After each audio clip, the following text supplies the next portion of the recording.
Hello, everybody. My name is Beate HÖRR.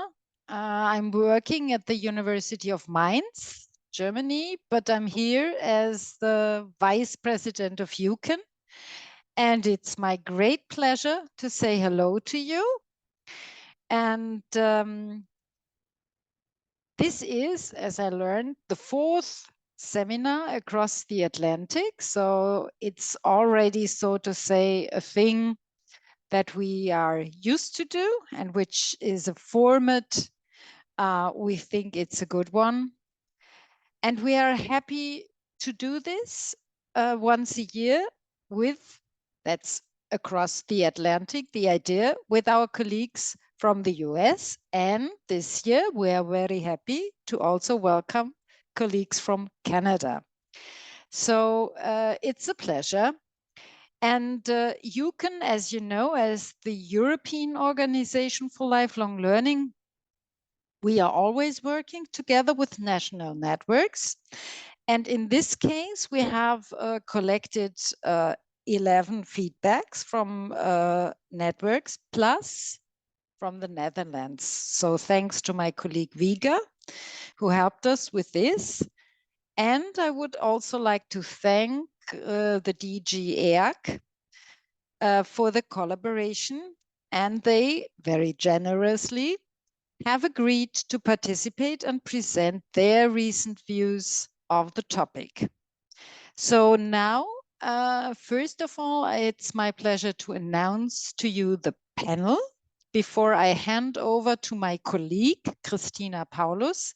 Christina, she is the moderator and she will guide us through this panel discussion. So I start with Tricia Berry. She is representing Purdue Global University and representing the AAACE from the US. So a very warm welcome to you, Tricia. And then it's Amy HEITZMAN from UPCEA, also from the US, also a very warm welcome. And it's Rod LASTRA from the University of Manitoba, CAUCE from Canada, and my colleague Monica BRAVO-GRANSTRÖM. She's from the University of Education at Weingarten, Germany, and representing EUCEN. And it's Yann-Maël BIDEAU, DG Education and Culture from the European Commission. So welcome, everybody. We are talking about microcredential, and microcredentials is this time, or I think it's already some time we are talking about this. It's the thing to be discussed nowadays.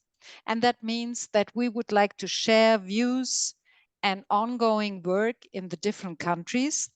And I think that could be useful for everyone. So where are we now with the microcredentials? What is EUCEN's position? What is your position? And what can we learn from each other? My colleague, Christina PAULUS, she will moderate this session, as I told you already. The floor will be open to you after the panel.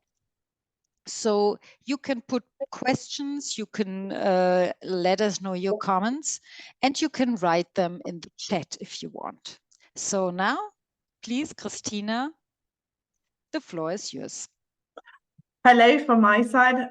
Good morning to the US and Canada, and hello to Europe. I'm very pleased to welcome you to this interesting session, especially because I think microcredentials follow us all over our life science. We have a very strict order today, and I will be very clear and strict when it comes to time. Every speaker has 10 minutes, maybe 2, maybe 12 if it's needed. And then in the end, as Beate HÖRR said, we'll have a lively discussion. And I really welcome everyone to put questions in the chat, but also to have a lively discussion, because I think this is really a good opportunity for peer-to-peer learning.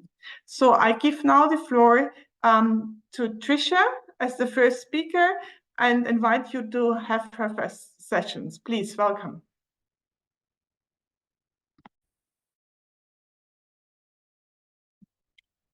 Well, good morning, everyone. It's so good to see all of you. And I am here today representing the American Association of Adult and Continuing Education that's based in the United States. Our mission and focus is really to advance the purpose of adult education and support adult educators in the work that they do. I do want to disclose as well, though, because I do work for Purdue University Global. And so much of my knowledge about microcredentials comes from my amazing colleagues at PG who do a lot of work in this area and who have been gracious enough to share their knowledge with me. So let's see here. I need to advance my slide and is not wanting to go. There we go. Okay, I thought what I'd do today is just start with kind of a macro level and look at kind of some big picture things about microcredentials. Obviously, the perspective I bring is perspective from the United States and the work that we've done through AAACE and to some extent my work through Purdue Global as well. So there are obviously a ton of benefits of microcredentialing, building skills for our adult learners and for other learners as well. It provides proof of development for people who are working their way through a career pathway or maybe trying to develop some ancillary skills in their careers. Microcredentials are wonderful because they do give a quick completion. And hang on. There we go. They do give us a quick completion, much more so at least than an academic degree. And so for some folks, especially adult learners, that's an important piece of things is being able to get what they need, get it quickly so they can apply it in their work settings. They can also be fairly cost effective. Again, depends on the microcredential, but there is a cost effectiveness perspective to this. One of the things that I think is really unique that we've done, at least with Purdue Global, is the microcredentials can also be a pathway to a degree program. So many of you have probably heard about what we call career laddering or educational laddering, where you can basically add 2 or 3 different microcredentials together and it builds you toward a degree, if that is something that you would want to do. Not everyone wants to do that, but there are those options there for people if that's something that they want to pursue, and the microcredentials are designed in a way that facilitates that. Repurposing existing skill sets for employees. The world these days is changing faster than it ever has before, and the microcredentials are a way for employees to take an existing skill they have, maybe level up a little bit with that skill or develop some additional skills that can go along with that and bolster the skill for whatever's happening in today's world. And then also retooling existing employees.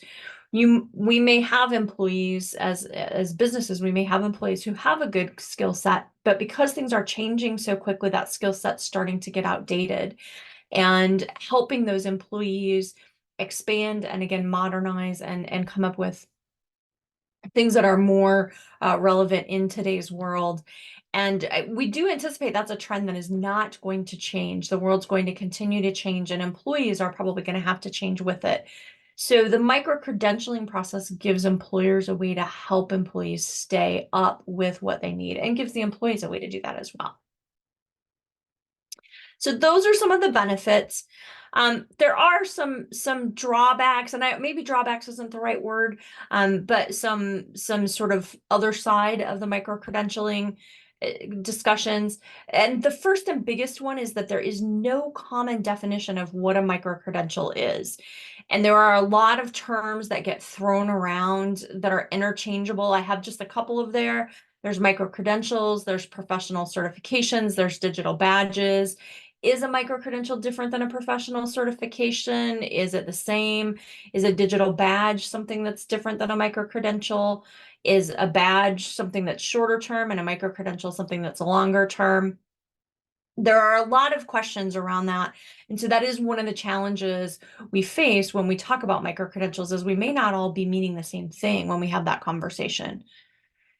And then along with that, there's no standard that defines what the micro-credential is. And these drawbacks kind of all play into one another. They're all related to one another.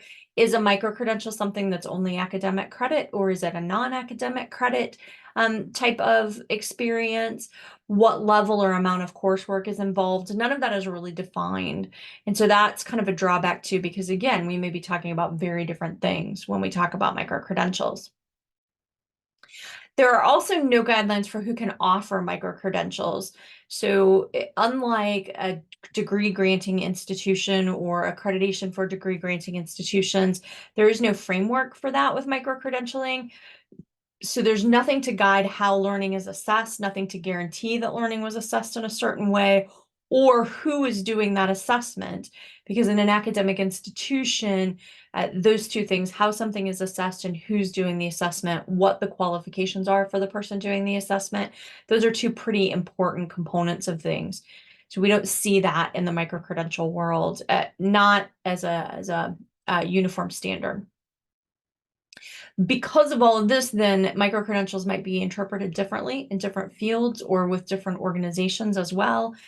And then the other thing you'll see if you look through the literature on micro-credentials and some of even the less formal literature, just writings in general in industry, there's a big disconnect between higher ed. We were joking when I was talking with some of my Purdue global colleagues about this, that we in higher ed, at least in the US, love this kind of thing, but industry is sort of like, I don't know about this. I don't know if it's really something that is going to work for us. So there is that disconnect that we need to work to maybe bring together as well. So I am here today representing the American Association of Adult and Continuing Ed. AAACE is what we lovingly refer to ourselves as. And we are in the process of developing something we call a professional development institute. So we've been looking a lot at how we can do micro-credentialing and things along that line, specifically as it relates to adult education. And our goal is to provide professional development resources to adult education professionals.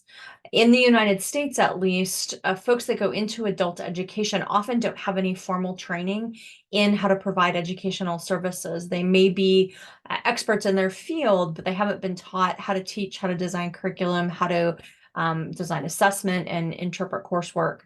And so what we're working on at AAACE is a framework for that to help support people who are transitioning into being adult educators. Now, there are some challenges with that as well, in that the field of education is very broad. So as we're looking at trying to develop micro-credentials, we're having to think about adult education isn't just university education. There's workforce education, there's adult basic education, there are lots of informal opportunities. So there's lots of diverse needs across the band of what we do. And as I said earlier, many of those that are teaching are experts in the field, but they're not in education. So one of our challenges when we're designing what we're thinking toward micro-credentials is trying to figure out how to bring that together along with the employers, because again, as I mentioned in just a moment ago, employers are an important component of what we're doing. If we're developing things that don't meet the needs of the employers, we're probably not going to be very effective in what we do. Also, delivery methods. There are many delivery methods for all the way from a traditional classroom to online, to webinars, to podcasts, to maybe some kind of written correspondence.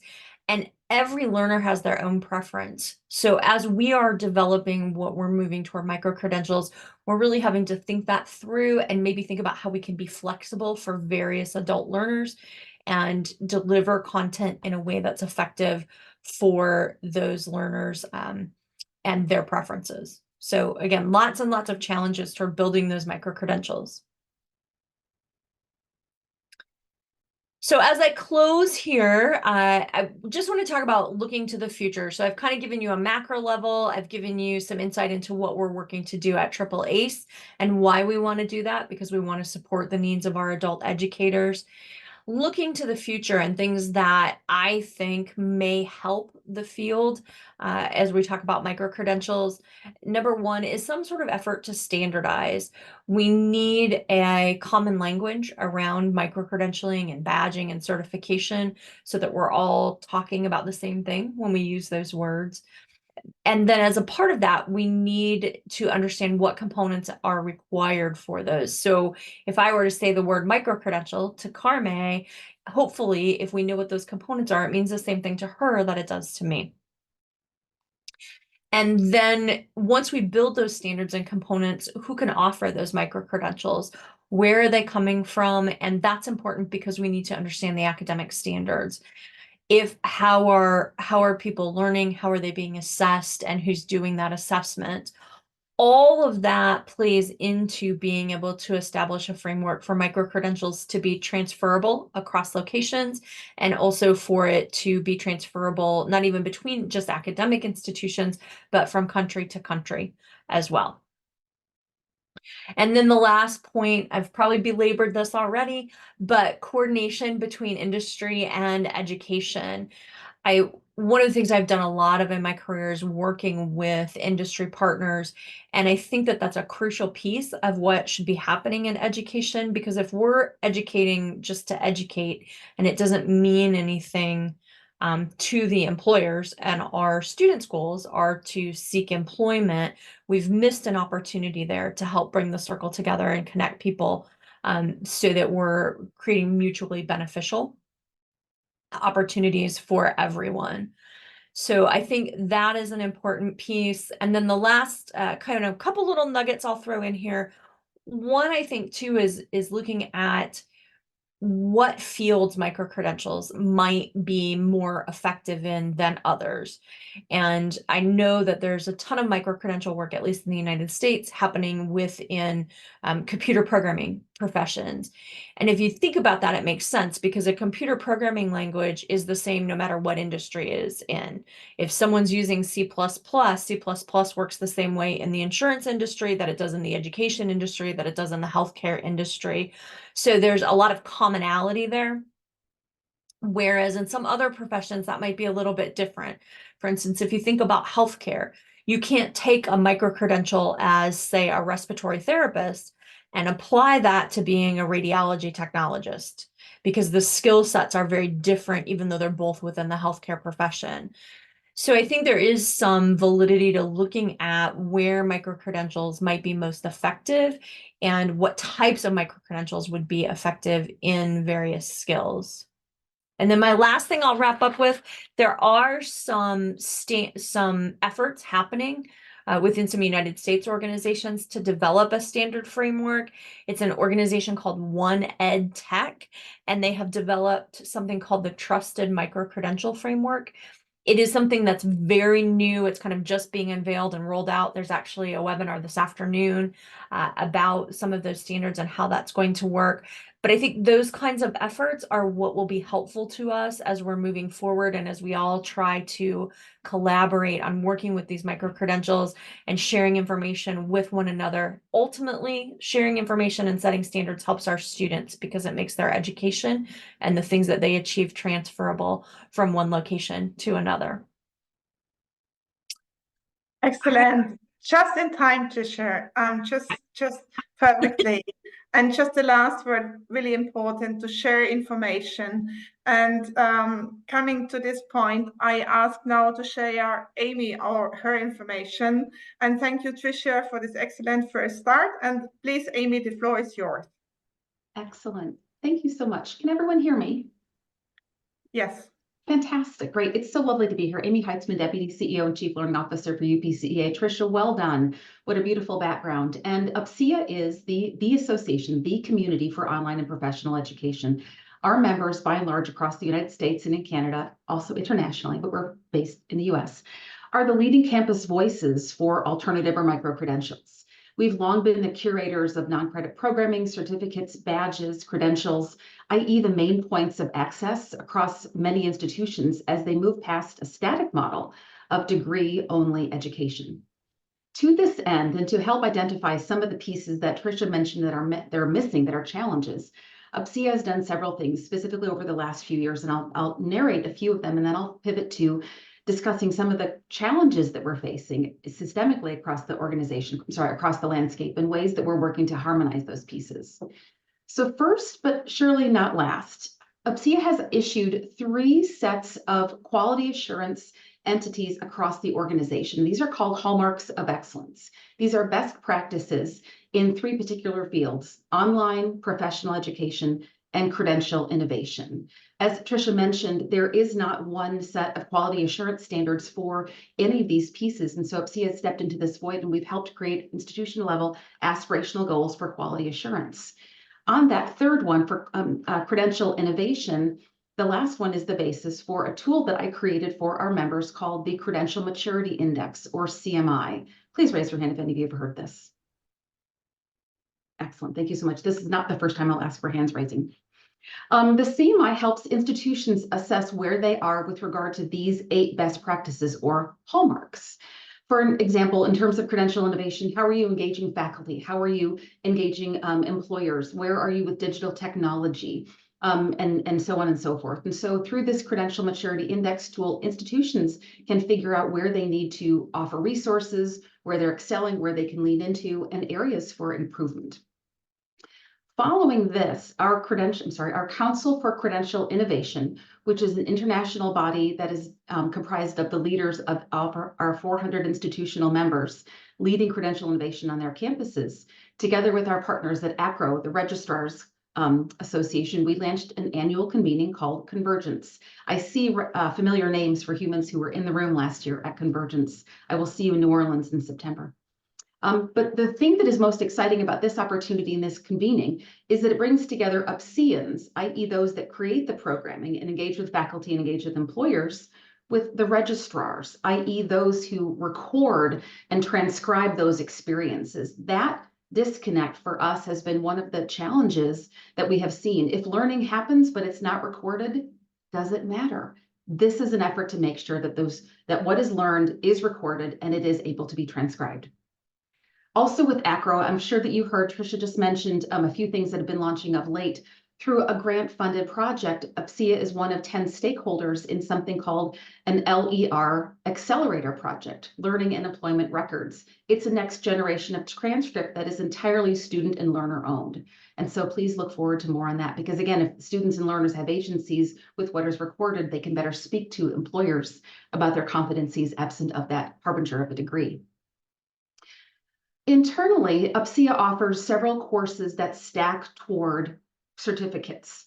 Within that pantheon of courses, we offer a non-credit stackable course entitled The Role of Online and Professional Educators in Credential Innovation. And this is designed to teach our members how to lead their credential development at the institutional level, in their different units at their institutions. But most recently, and perhaps for conversations for today, we're about to complete a year-long grant-funded project around supporting a pilot consortium, which is a 10-member group that represents the breadth and depth of U.S. higher institutions, i.e. UPCEA's membership, to help build internal capacity, but also external outreach capabilities with employers to co-create a scalable, industry-verified credential. A playbook with each of those case studies will be forthcoming this summer, and I look forward to sharing that with each of you all on the flip side of this webinar. But if I can pivot from some of the things that UPCEA is doing in the field to address challenges, to talking about some of those specific challenges, because I think that's one of the things that I'm hoping we'll get into today in terms of harmonizing some of the efforts across the Atlantic. The first, my dear colleague Tricia mentioned, is nomenclature. What we call these entities on campuses, let alone states, let alone provinces, let alone nations, varies massively. And there are a few examples of entities that are beginning to harmonize that institutionally, but we are worlds away from being able to harmonize that on larger scales. As one example, Oregon State defines a microcredential as a 3-certificate credit-bearing bundle available to any admitted student. It is transcribed, it is credit-bearing, it can stack toward degrees. Full stop. Entire institution is behind that. That, my friends, is not always consistent across institutions. If you're beginning to do this work and you're trying to figure out what to call what it is that you're doing, I encourage you to look at Stanford's credential continuum that Stanford University here in the US. They have a beautiful set of visuals that helps individuals decide what it is that they're doing, what they can call it, and how those pieces relate to each other. Is it faculty development? Is it credit for prior learning? Is it a course? Is it non-credit? Is a certificate? What stacks and what doesn't? So I encourage you to take a look at that in terms of nomenclature. Through our work, particularly with the consortium, we discovered that our members, by and large, do not have access to consistent financial models within their institution, let alone across states or provinces. And though the most common business model is fee-based, where learners pay a fee directly to the institution for said credential, most do not have that consistent nature across programs within their institutions. So that's one of the things that we're helping to begin to move the needle on. We've also discovered through this work that many of our institutions struggle with employer engagement. We are really great, and I believe this might resonate with so many in this room. We're really great at identifying faculty talent and perhaps market demand. But bringing those two ideas together in co-collaboration with an employer is something that we've yet to really crack and move that needle on. So making sure that we aren't simply building it in hopes that they come, but building it with the employer, with the learner, is the next phase that our members are tackling. We're also struggling, and this is something that I think this conversation can really help us with today, is capturing the right data points, understanding outputs, placements following X or Y credential, and how X or Y credential helps a learner in terms of mobility in the workplace, get into the workplace, move up within the workplace. Those are the kinds of things that help institutions figure out if the investment to develop a credential is worth it. It helps the employer figure out if skills-based hiring is worth it, and it helps the learner figure out if that fee-based credential was worth it. And that's the next phase that our members are really beginning to dive into. It's that capturing the right data points.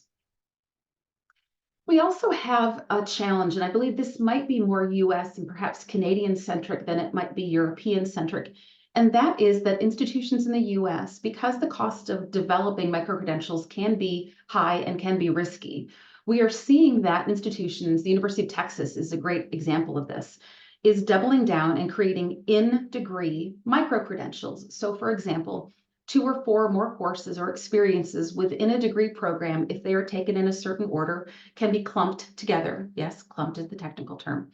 So that this human ends up with an X degree with a Y microcredential, which is fantastic for that learner, really helps them in the marketplace with their saliency. These graduates then excel above others with similar credentials because they have that added piece.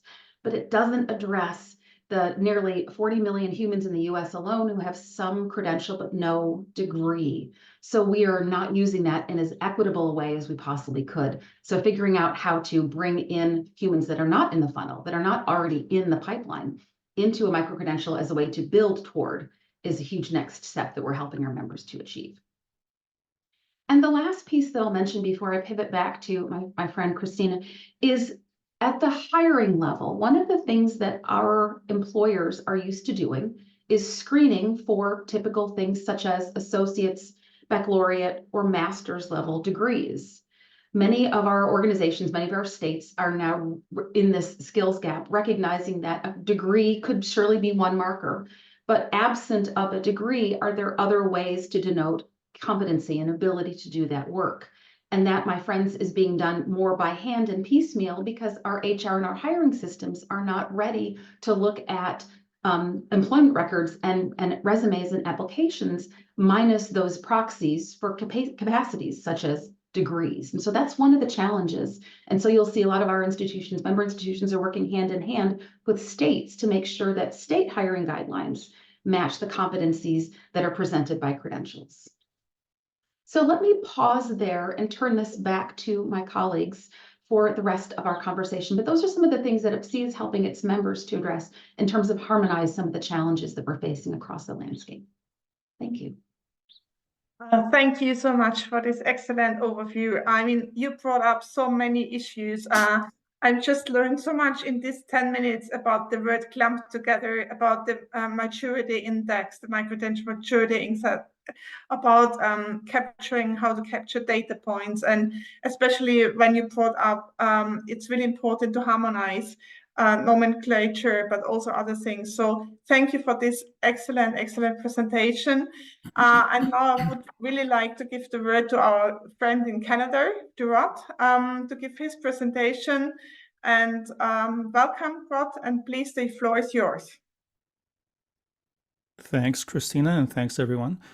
I'd like to begin by maybe just offering a little bit of background in terms of who I am. I'm currently the president of CAUCE, the Canadian Association for University Continuing Education. And in that capacity, in my work within CAUCE, I've been involved both directly and indirectly in the evolving landscape of what we mean by micro-credentials in the Canadian perspective. I'd like to begin maybe my conversation with a little bit of history, a tiny bit of history. And by that, I mean, this kind of resolves a little bit of the dilemma that we are experiencing at the moment with respect to what we mean by micro-credentials. As many of us probably are well aware, micro-credentialing concept is not new. A seminal paper published in 1975, which spoke about unbundling higher education, it really does speak to the frameworks of what we are now referring to as the micro-credential model.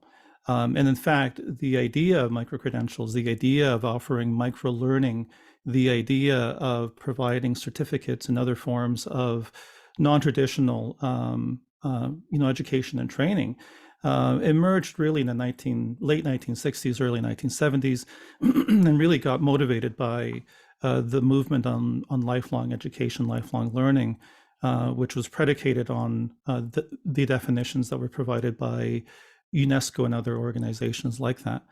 But I think what happened was in 2014, 2015, with the EdTech afterglow, if you like to put it that way, was the emergence of badges and the emergence of the ideas of being able to put these concepts into practice. And so hence was born the idea of a micro-credential. And I think because we have precedents in function, we have difficulties in definition. And this is where I think, from a Canadian context, that we've been trying to tackle with. Now, I'd like to maybe talk about, from a Canadian perspective, what are the general trends?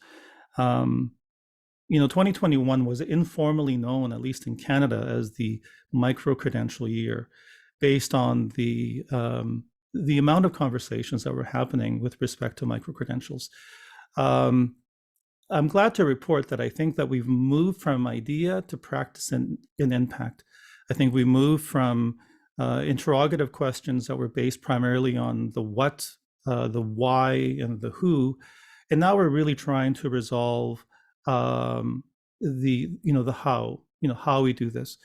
There have been a lot of conversations, a lot of scholarly papers, white papers, and recent discussions. eCampus Ontario and others have really taken the lead, I would say, from a national perspective, trying to provide provincial context in terms of what we're doing with respect to, micro-credentialing. And I think that if you were to kind of strip back the narrative from a Canadian perspective, part of what we're attempting to reconcile is removing the scarcity of higher education. And that goes back to the whole idea of the unbundling model, the idea of making these credentials accessible and affordable is kind of the key challenge at the moment. The other one is what I find really interesting too, is that with every evolving concept and idea, there is what I call the intersectionality effect. And 2015, 2016 to maybe the early 2020s, again, we were dealing with those interrogative questions, the what, the why, the who, but now we're dealing with the intersectionality of the reality of what these micro-credentials can do.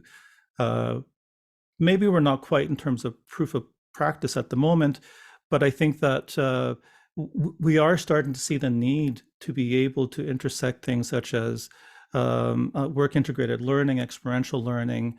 And I think I will go on record by being the first person on this panel to use the following common term, artificial intelligence, playing a really important role in in how we are defining where we learn, how we learn, and how we recognize that learning.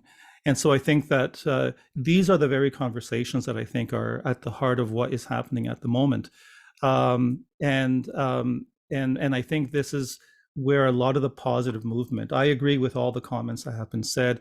We are facing some challenges, challenges that we haven't been able to resolve.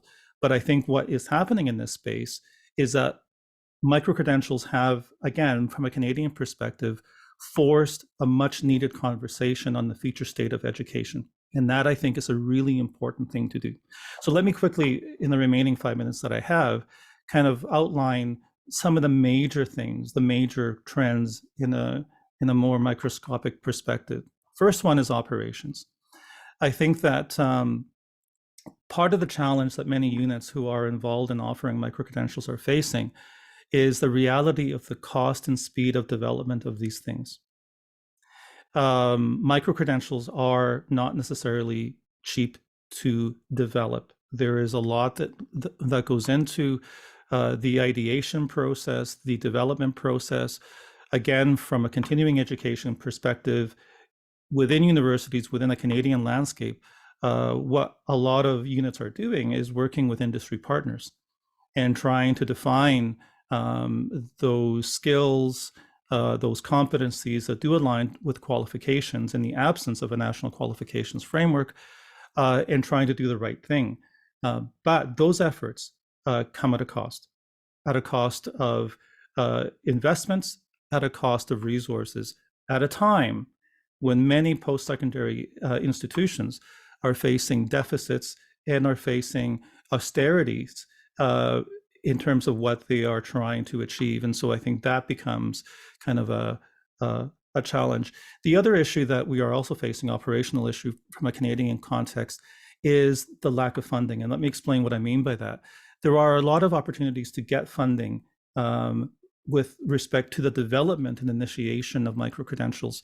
One of the things that many units are finding a hard time with is sustaining those operations. Now, we all know that micro-credentials are micro at many levels, not just in terms of duration, but also in terms of how long certain programs may last. But even there, I think sustaining these programs becomes a bit of a challenge.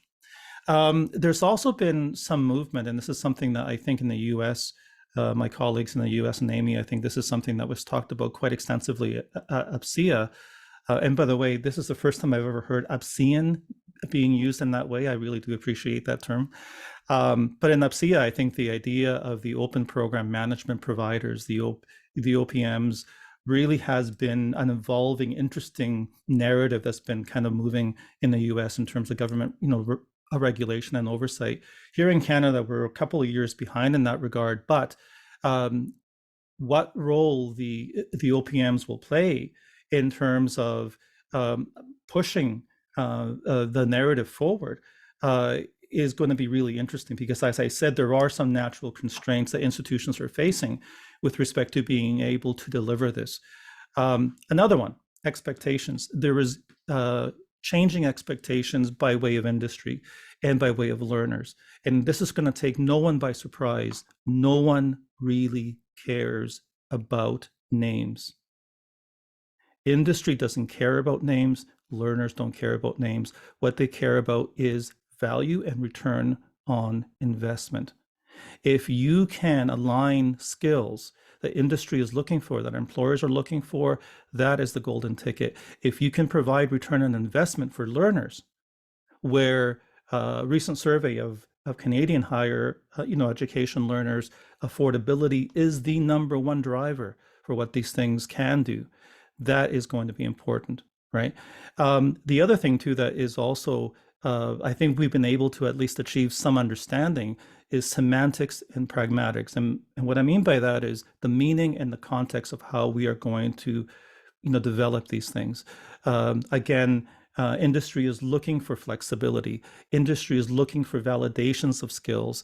Industry is looking for standards as well as learners. And so I think that we need to do a much better job within higher education to move the needle on this, because if we don't, what we face, at least from a Canadian perspective, is that others will be getting into the space. And then Lastly, I think the garbage in, garbage out model is going to be important to consider. And let me explain what I mean by that. Micro-credentials, as we are beginning to understand from a Canadian perspective and perhaps even broader, are not driven by concept or ideation, they're driven by data. And this is where AI can play a role. We need to understand LMIs, labor market information. We need to better understand what the labor market trends are. And sometimes that is a very difficult thing to do. We need to better understand outcomes and impacts. That's where the return on investment, and that's where the expectations of learners are really pushing for. We need to have quality assurance measures, and this has been talked about already. What are we standing behind when we measure and when we develop these things? And we need to be able to have measurable skills, and this is where perhaps maybe AI might play a role. And my ultimate last point is this. I'm currently working within UNESCO, and one of the things that we are doing there is looking at a broadband approach to digital transformation, and perhaps looking at the impacts that AI and micro-learning and micro-credentials could play in terms of truly having a transformative impact.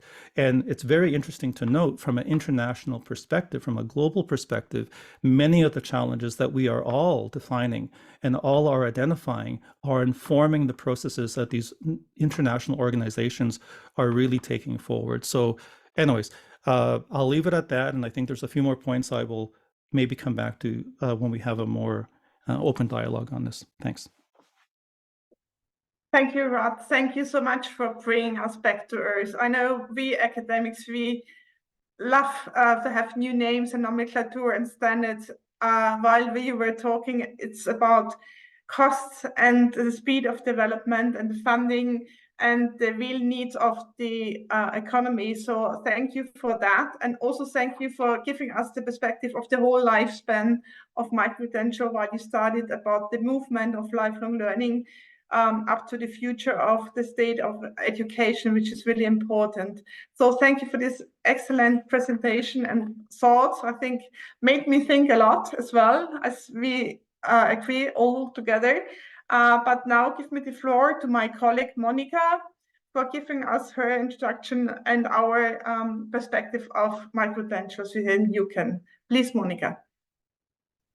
Yes, hello to everybody from, well, shall I say the center of Europe. I'm sitting in the southern part of Germany. I come from Sweden and my husband comes from Spain, so I have a quite European approach here. I will be sharing a small presentation with you as well. Just a minute or a second.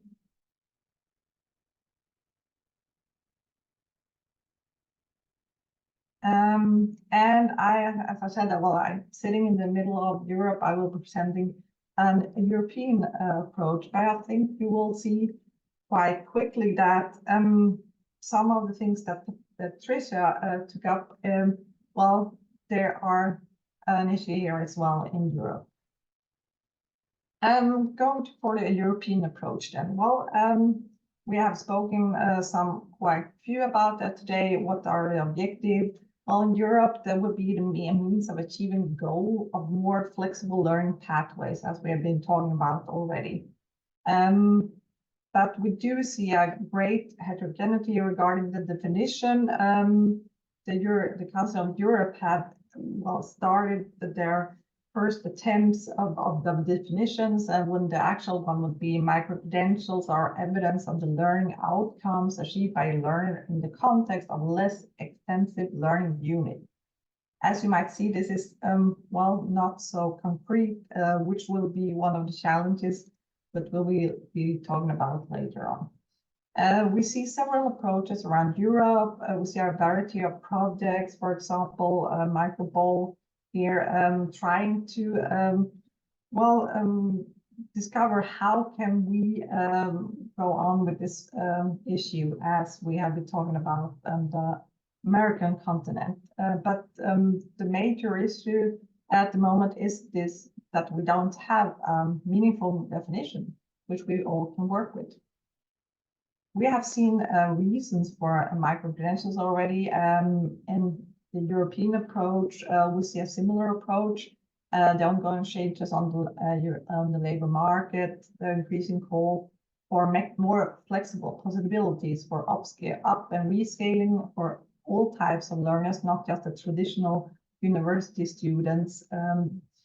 There is an estimation that half of the current workforce at all qualification levels will need to update their skills within the next 5 years. We see this rapidly changing request on the labor market. That's why we need more flexible modular learning pathways to better adapt to the needs of this wide range of learners, not just a typical university student. We also see digital and green transitions in place. The work we work here in Europe, tendency towards increasingly frequent job changes is also a fact.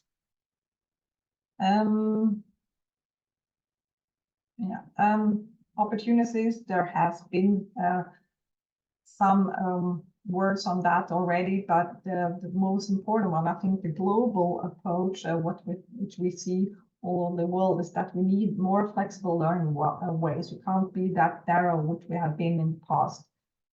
We need to focus on lifelong learning. You don't go to school and then maybe university and then you're finished. No, you need to learn all your life.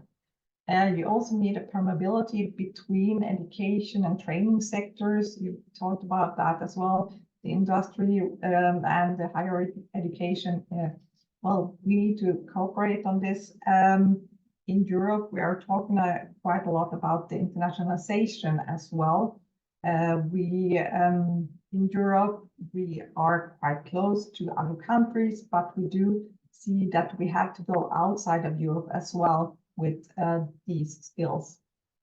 Transfer of skills as well, not just the university context, but we need the outside context as well, from industry, from other sectors in the business sectors. And we need an increasing visibility of what do we really mean with learning, what do we need, what could be micro-credentials. But as well, Tricia started so excellently with some drawbacks as well. We all see drawbacks or challenges. We see the legal frameworks are not the easiest one. Even if in one country, the legal frameworks can be different. In Germany, we have 16 Bundesländer, 16 different legal regions, and we have different legal frameworks for continuing education, as an example, in the different regions. The funding logic has been talked about already today. The cost for developing microcredential is quite immense and not to be underestimated. In Europe, we talk about a lot of recognition and credits in the term of stackability. Can I make an own program as such? And well, in some countries you can. For example, in Sweden, you have the possibility. I will show you an example later on. Then we also have the issue of quality assurance. We have a lack of uniform understanding of what would be quality. And we in Europe, we talk a lot about as well the danger of having too small, very small learning units and not having the holistic view of learning. And major challenge, I've mentioned it already, no uniformity, meaningful definition. To visualize this heterogeneity, I would like to show you a map of how many ECTs, that is credit points, for the university courses, how many ECTS can a micro-credentials be? And these are only some example, and the map is not complete. It just shows some of the European countries in a momentum, because the discussions are ongoing. The process is quite dynamic. But here we see that some Nordic countries, Sweden and Finland, for them, everything is modelized and could be called micro-credentials, although in Sweden, for example, they don't use the term micro-credential in that sense. Then in Germany, we have a definition of a micro-credential for continuing education from the network. I am representing the German association, the DGWF, and we see very different approaches on how many ACTD you could consider to be a micro-credentials. Here we have the German example, but it's only for continuing education, and I said it's not for higher education as such. If we have another look on Sweden, we see that they have a very more modelized system for all the courses for the higher education in such. So we see that very different approaches here. These heterogeneities, one of the reasons for the UCEN, some UCEN initiative pushing the discussion forward, because we need to go from discussion into the pragmatic implementation.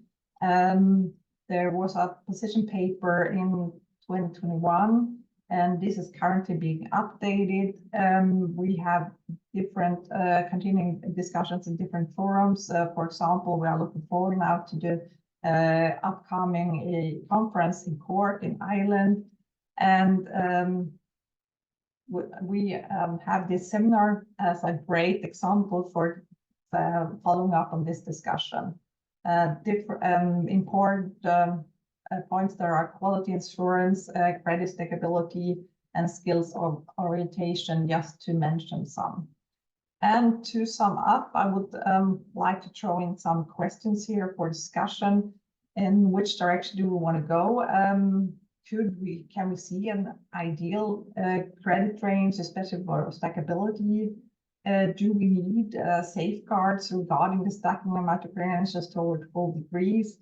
And in Europe, quite important would be the link to the European qualification framework, which can also be divided into national qualification framework. There we have defined level standards for describing learning outcomes. So there are some questions for discussion, and I will be putting them into the chat as well. And I'm looking forward to the next panel discussion, and then for your questions and comments later on.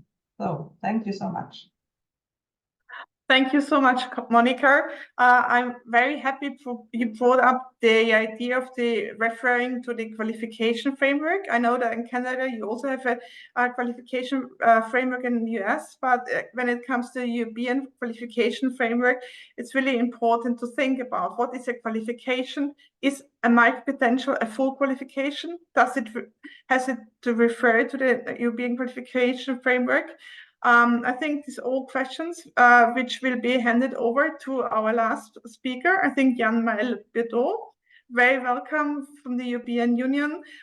Just one remark, there's a lot to discuss today, really, especially when it comes to stackability, because we had the example of the university in Texas. I think I remember that. So this forum could be really an excellent exchange of networking. So please, when we finish today, stay in contact and exchange with Monica and all the other colleagues in terms of what we just have discussed. But now I give the floor to Yann-Maël.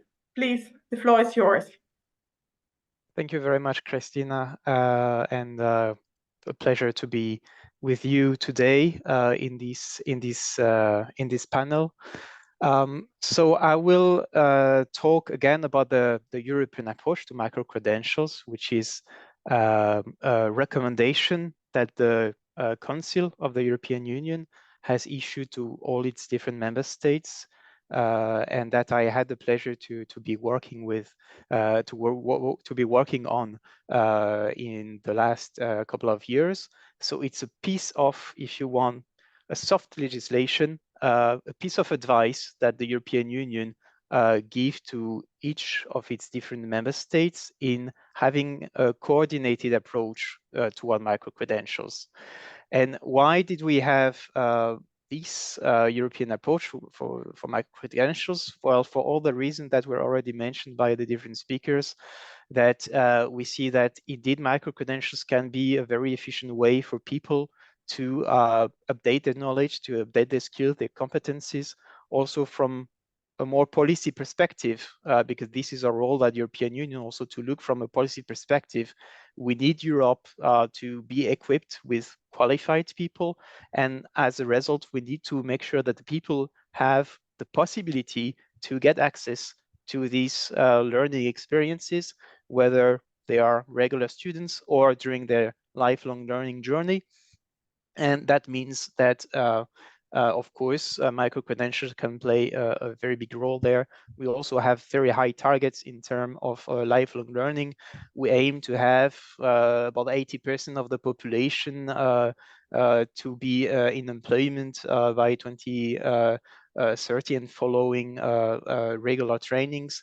We aim to have about 60% of all the adults to participate in trainings every year by 2030. So these are quite ambitious targets, and micro-credentials can help achieve them, because you can't expect everyone to go for a traditional education pathway. Many people simply don't have the time to do that. Then, of course, we are confronted at the time with the fact that while micro-credential was a movement that was emerging in the different parts of the world, there was indeed, as many people were saying, a lack of reference for common definition, for common standards, what they mean exactly and how to have meaningful micro-credentials.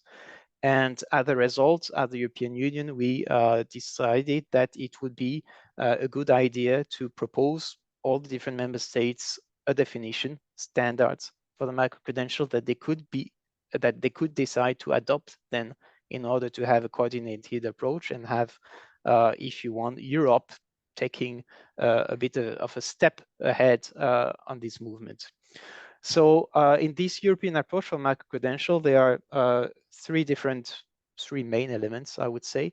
One is to propose a common definition of micro-credentials, and I'll show you this definition in the next slide.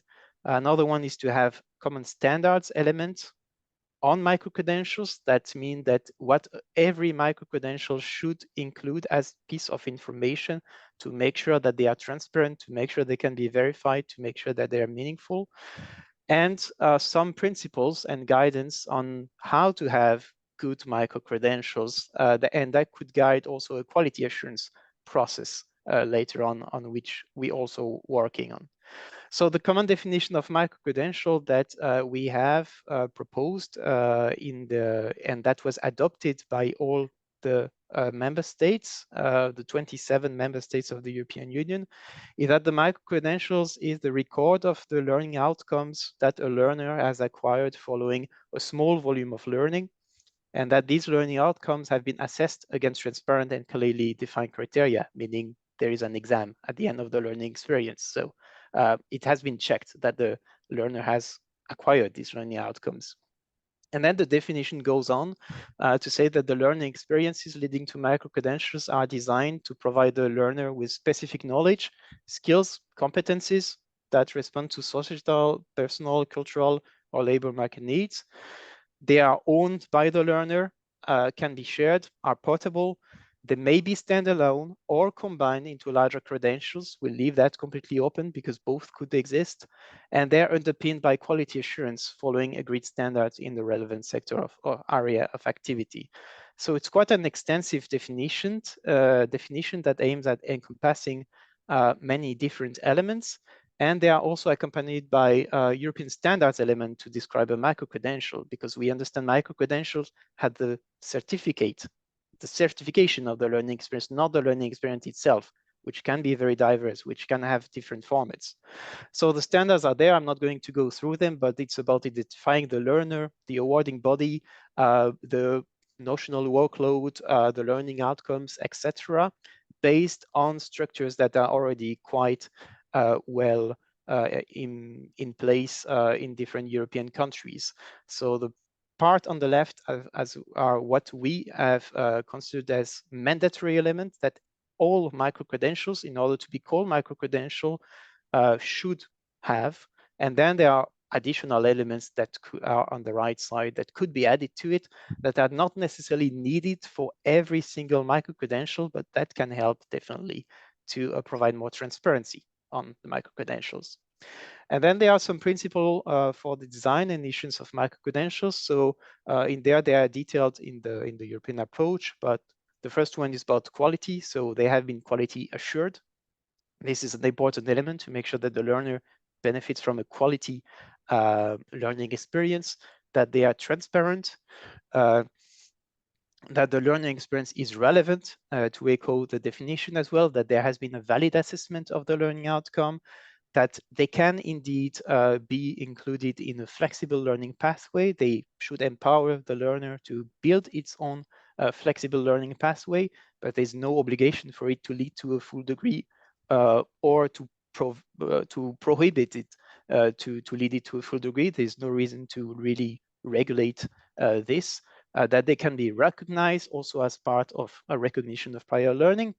They are portable, learner-centered, authentic, meaning that the authentication, the authenticity of the micro-credential can be checked and assessed, and that information and guidance for the learner is provided so they can navigate the booming offer of micro-credential and know which ones are actually have been quality assured, which one provide the learner with the equivalent of credits that can be used in different areas, and which one have been recognized are as authentic micro-credentials. The European approach continues with recommendation to the EU member states, which is about to recommend to adopt this common definition. So we all share the same definition of what micro-credential is, that we all adopt the standards. So micro-credentials are comparable, portable between countries, that we adopt the principle for the design and the issuance. So we have a common basis for the quality assurance of micro-credentials. And then that every country develop an ecosystem for micro-credential, which means include your micro-credentials in your national qualification frameworks. So you give them a legal existence in your different national qualification frameworks. Use micro-credentials, deliver on the potential of micro-credentials, use micro-credentials for different purposes. It can be to provide people with more opportunities to build a pathway to go to a higher education. It can be to flexibilize the higher education pathways of students. It can be to address a certain skills gap in a certain area. It can be for many things. Just use them strategically. And then, of course, there are recommendations about the implementation that we do follow up at the European Union level. And what are we doing now with micro-credential at the European Union level that now that this approach has been adopted? Well, we are following up to see what countries are moving toward adopting micro-credentials in line with these recommendations in their own national or regional legislations.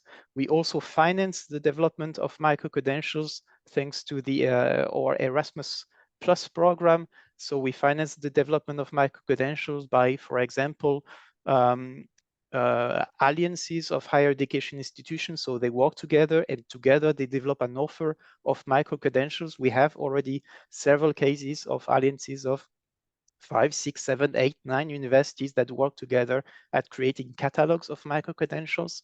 That we provide also support to the member states, to all different countries, to include the micro-credentials in their own national qualification frameworks and to develop guidance to their own national ministries, national quality assurance agencies to have procedures in place to have micro-credentials available in the country. We collect data on micro-credential as well, and we just issued a couple of weeks ago another proposal on quality assurance and recognition in higher education, which includes clear reference to micro-credential, where we recommend member states to develop quality assurance processes for micro-credential, to not quality assure every single micro-credential by an external agency, but to make sure that institutions that provide micro-credentials that are accredited to deliver, for example, higher education, can have quality assurance processes internally, and that these can be part of an external check of the institution itself.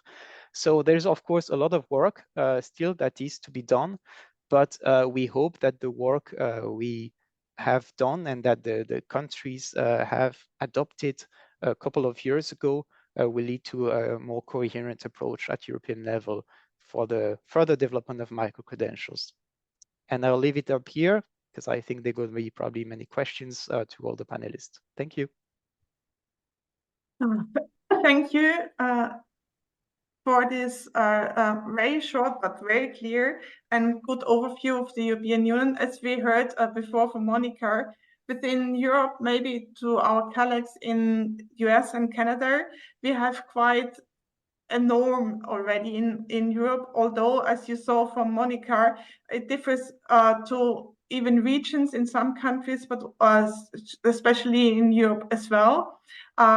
Nevertheless, I think we all agree on one highly standard when it comes to micro-credentials. And now I give the floor to everyone. I just want to know if there are any questions in the chat already, which I can ask, or is someone willing to start with the questions? Please raise up your hand if someone would like to start. Otherwise, I have one very general question for the beginning. We heard that employers understand micro-credentials sometimes differently as we do. So I give the floor, I raise up a question which I got in the beginning, which is for everyone in the panel. How can we make employees to understand what micro-credentials are and how they can meet the employers' expectations? Yeah, please, who's gonna start answering discussion questions, please? I'll start if everybody's okay with that. I think that comes kind of as pre-work before you even develop a micro-credential. I think what we have a tendency to do in many professions, not just in higher ed, but we look at what's going on and we think we know what people need. And so we develop something and implement it without actually asking those people what they need. So I think in terms of being able to develop micro-credentials that employers will accept, I think the work starts with talking to the employers before we develop the micro-credentials. Where do they see their needs? What do they see their employees? What skills do they need them developing? Where do they need their employees to be going? And then we respond to that when we develop the micro-credentials, rather than something that we think the employers need and we develop and the employers are like, yeah, that isn't really helpful to us. We don't want that. So I think that's where the value comes in, is starting at the beginning with the employers. Thank you, Tricia. Thank you. I see a hand up from Robert. Please, Robert.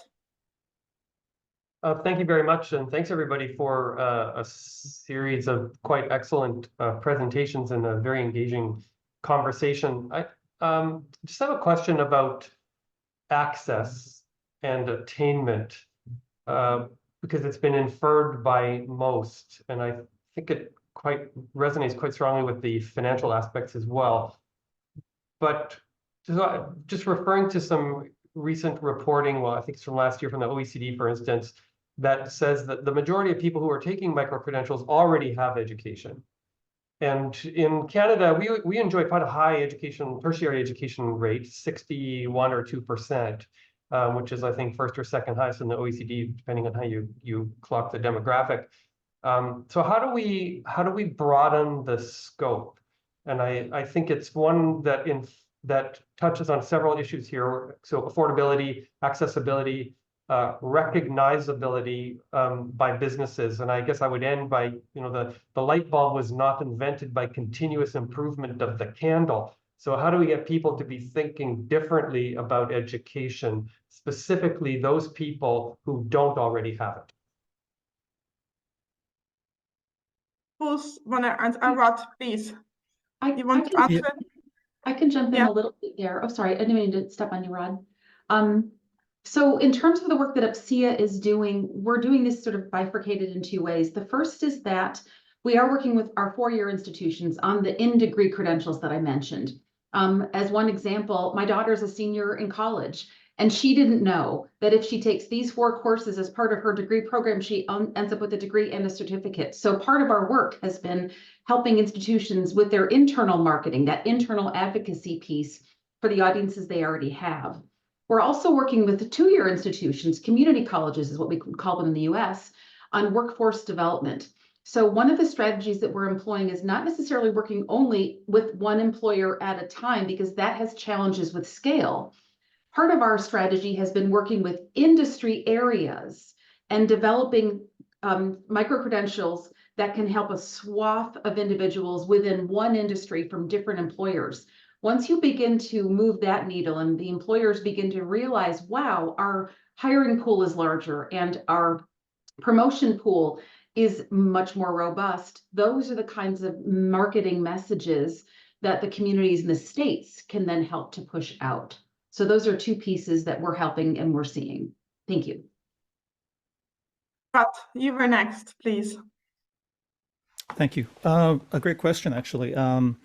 You know, I think it begins by actually recognizing one really critical trend that I believe we all would agree with, is that the concept of the traditional learner is fundamentally changing and has changed and will change, you know, in a very rapid pace over the next little while.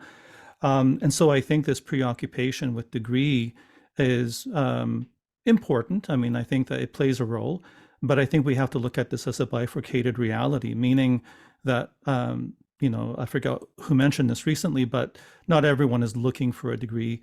And I think that there is going to be a need to redefine higher education from a lifelong education model.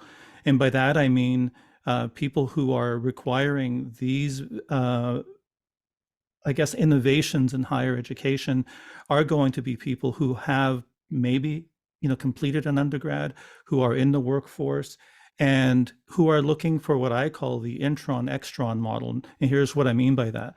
Looking at both recognizing their experiences and what they've done, identifying gaps in their training, kind of the reskilling component where it could be done in bits, and also looking at perhaps ways of enhancing and augmenting their current skills that they have.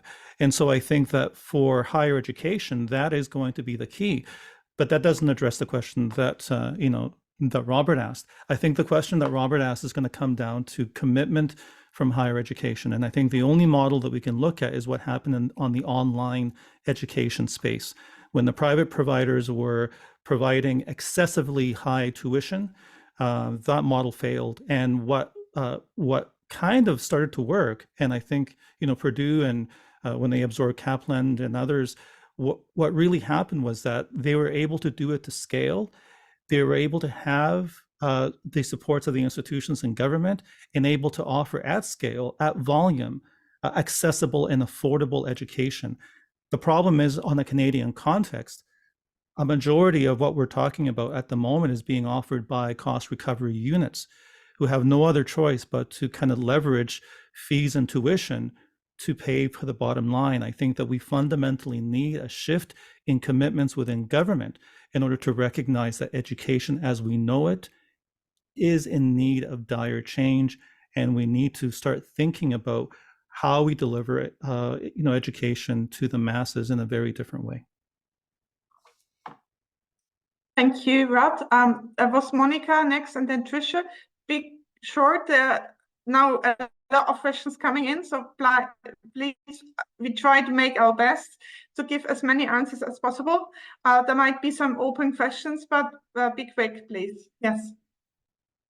Yes, I wanted to go back to the question Robert raised, the affordability, and what also Rob addressed right now. And in the US and Canada, we see some different directions than in Europe. Although I have to say that Europe is working in that direction as well, because the universities, we need to fund our courses as well. But we do see a different approach in the countries, as I said before. In Sweden, for example, you can access any course anytime you want to. It doesn't cost you anything. I mean, you can have done 3 masters and you can still do another master, or you can do this short course if you want to. So that's the Swedish approach. In Germany, after you have 1 master, you have to pay for the 2nd master. So, I mean, we see very different approaches there, even within Germany as well. And then there is where I would come with my well, maybe unpopular point of view here. If we do need if we do want lifelong learning, we need to, the states, well, they have to be, they have to want to pay some part of that as well, to fund some part of that as well. Yann-Maël, he mentioned that the European Union are funding alliances, but those are quite, well, you have to go for a call for that, so that the process into getting in such an alliance is quite an effort, and then it's not so easy for smaller universities as well. So we do have a long way to go to that that vision we have of lifelong learning for all learners, and the transition between formal and informal learning, that will be a long way to go. But it will be very interesting to see what the future has to show us. Yeah. Thank you, Monica. Now, Tricia.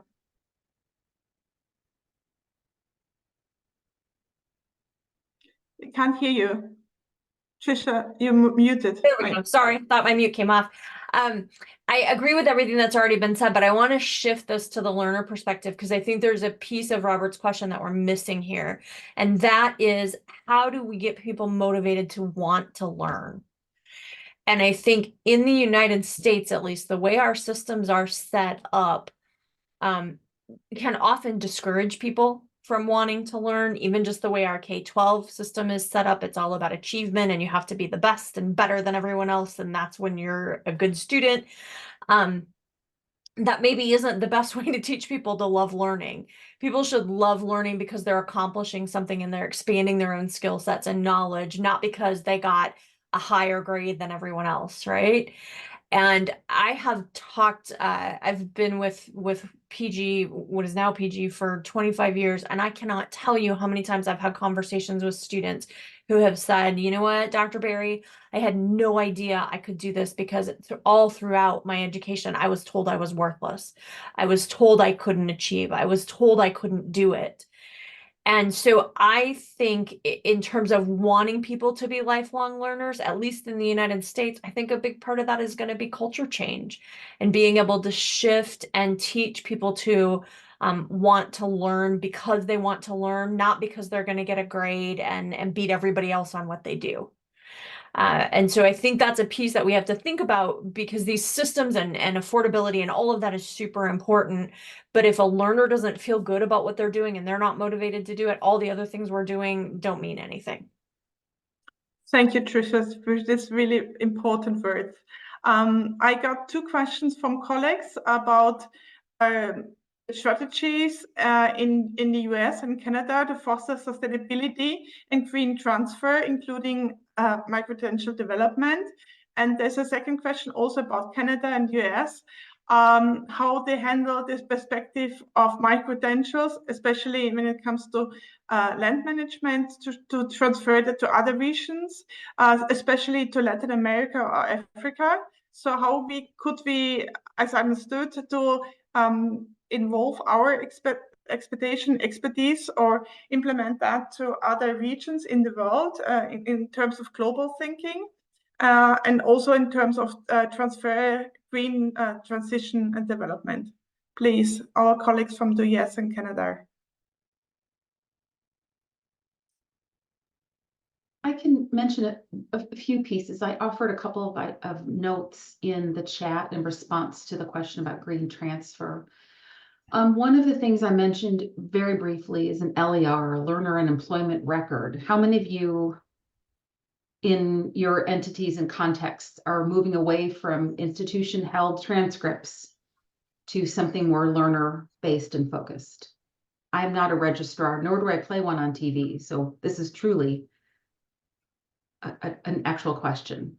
So that's one of the pieces that we're beginning to work with through a funded grant with 10 other stakeholders to help with the validation. What is a quasi-universal way for competencies and skills and abilities, absent of a title of a credential? How can we get granular and have a learning and employment record that is visible to external forces owned and managed by the learner in such a way that is also validated. And so those are some of the projects that we're working on now for exactly that reason. We're having difficulties transferring from between institutions, let alone a broader scale. And so many of us are beginning to work through that. And these are not individual institutions, these are the associations that represent hundreds of institutions. And so that's part of the scale we're bringing to this. It's not a solution yet, but hopefully next year when we do this, we'll have things to share about validation. Thank you, Amy. Rod? Yeah, I think from a Canadian perspective, as I mentioned in the text, there are many institutions that are looking at a model called the transnational model of education.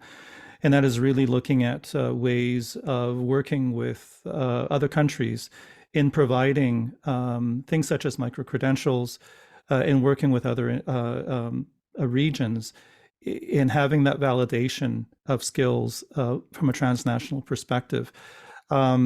It's challenging work because, as I mentioned, not only do you need to align the skills, but you need to align compliance with international regulations, which is oftentimes not an easy thing to do.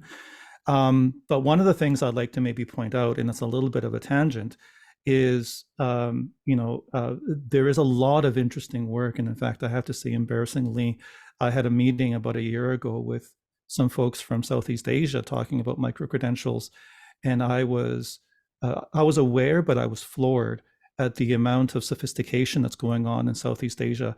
They have a population of over 688 million people that they're serving. The median age is 27. The push towards innovation in higher education is not an idea that they're contemplating. It's a necessity they are doing. And so I think that if you look at that transnational model, they are providing actually the headspace in order to be able to do this from a global perspective, which I think might be worth examining to address that that specific question. Thank you. One last question, I hand it over to Lindsay. There's one question from Marianne, and it's about, would you consider that there is a risk of customizing training for a limited number of companies and learners rather than offering genuine lifelong learning pathways if we listen a little too closely to the expectations of companies, or should we cater for all? This is a question from Marianne. This is the last question, and then I will hand over to Lindsay. Who would like to answer this question? So, Tricia, please. Yeah, I do think that's a great point. And I think Amy touched on that earlier when she said we have to be careful about working not with individual employers, but with industries overall. So I think at a micro level for individual schools that are geographically located, you might work with an employer to customize something that worked for them. But I think at a more macro level, working with industries to find out within that specific industry, what are the trends and what are the needs, and then developing your micro-credentials to meet an overall industry need rather than that sort of narrow specific employer need is probably going to be the best bet. And that takes a lot of time. It takes a lot of nurturing relationships and a lot of time in building the communication between the schools and the employers. And at least in my experience, that has to be a long-term effort. It can't be hey, we're going to go have one meeting with these people and we know what they need. It takes lots of consistency, lots of time, and lots of communication back and forth in order to be able to develop the things that are really going to be meaningful for both the learners and the industry. Thank you, Tricia. I actually need now to hand over to Lindsay to give her the closing words. From my side, I really, really thank you very warmly for this interesting and very, I don't know, astonishing is the right word, discussion and exchange. I think we should really keep in contact. Lindsay will invite you anyway to the conference, but we really appreciate all the discussion today. And I give the word now to Lindsay. Thank you. Thank you, Christina. Just to say in closing, thank you to everybody for such a rich discussion today. Micro-credentials is such a hot topic in the whole lifelong learning space, and I think it's critically important that we continue to share ideas around practice, experience, and broaden out the views. For those of you who know me, you know I'm a strong advocate for lifelong learning for everyone in society, and I think micro-credentials are a vehicle to help us to address marginalized groups and people who can be left behind. Micro-credentials can help them to access education. So I don't want to hold you up. Big thank you to all of our panelists today, to our chairs, and a special mention to our colleagues behind the scenes, Carme and the amazing team in the EUCEN Secretariat in Barcelona, who managed to get us all here today. So thank you, everybody. Keep sharing, keep learning. We're all on our own lifelong learning journey, as well as our students. And hopefully we'll see many of you in Cork at the end of May. Take care, everybody.